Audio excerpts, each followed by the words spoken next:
ये खतरनाक बात है अगर आपकी आत्मिक पोजीशन राइट नहीं है और आप एक बड़ा काम शुरू करना चाहते हैं। ये खतरनाक बात है अगर आपकी आत्मिक पोजीशन सही नहीं और आप एक सेवकाई को जन्म देना चाहते हैं। अंग्रेज गोरे क्यों होते हैं? उनके माता पिता क्या हैं? अफ्रीकन काले क्यों हैं? उनके माता पिता क्या हैं?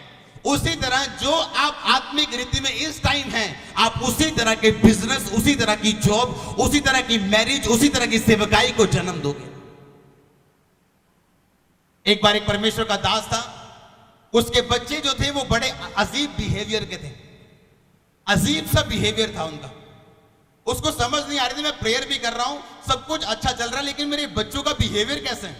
परमेश्वर की आत्मा ने कहा, याद कर वो दिन जब तेरी वाइफ गर्भवती हुई थी, तब तेरा बिहेवियर मेरे साथ अच्छा नहीं, तेरी मेरे साथ अच्छी नहीं। जैसे ही उनकी आत्मिक पोजीशन थी वैसे ही बच्चा पैदा हुआ कि नहीं हुआ?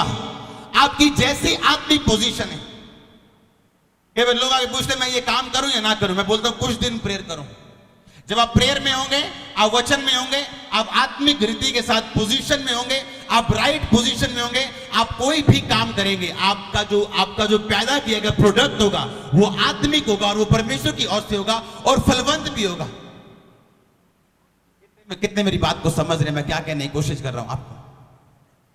परमेश्वर ने कहा जो तू धरती में बांधेगा वो आसमान में क्या होगा, यानी तुम्हारा जीवन कहां जुड़ा हुआ है? धरती के साथ। परमेश्वर ने नहीं कहा जो तू स्वर्ग में बांधेगा मैं धरती में, कहा तू धरती में बांधेगा मैं स्वर्ग में क्या कर दूंगा, बांध दूंगा। यानी जिस तरह से तू अपनी जिंदगी धरती पे जिएगा उसी तरह का फल मैं स्वर्ग में तुझे दूंगा, हां या ना?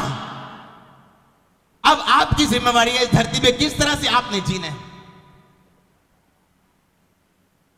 इसलिए मैं लोगों को बोलता हूं अगर कुछ भी शुरू करना है तो आपका आत्मिक होना बहुत जरूरी है। वो चाहे इस संसार की बातें हो, बिजनेस हो या सेवकाई हो, वो आपका नया घर हो या आपका बिजनेस हो या आपकी जॉब हो या आपका नया रास्ता हो या वीजा फाइल लगानी हो या बिजनेस करना हो या जॉब करनी हो, कुछ भी करना हो, कुछ भी जो आप चाहते हैं, आपका आत्मिक होना बहुत जरूरी है। आपका आत्मिक होना इस बात की गारंटी है जो काम आपने शुरू किया शायद वो फाइनल ना हो, लेकिन उसी काम के बीच से मैं आपको गारंटी देता हूं आप सफलता की पौड़ी पे होंगे, लास्ट ऊंची पौड़ी पे, यीशु मसीह के नाम में। प्रॉब्लम ये नहीं कि आज आपने छोटा काम शुरू किया, प्रॉब्लम ये है हम आत्मिक नहीं। क्योंकि एक आत्मिक इंसान छोटे काम से उसको बड़ा करने की ताकत रखता है, क्योंकि वो एक आत्मिक इंसान है। मोस्टली इंसान गलतियां कब करते हैं? जब वो आत्मिक नहीं है। डिसीजन कब रॉन्ग होते हैं? जब वो आत्मिक नहीं।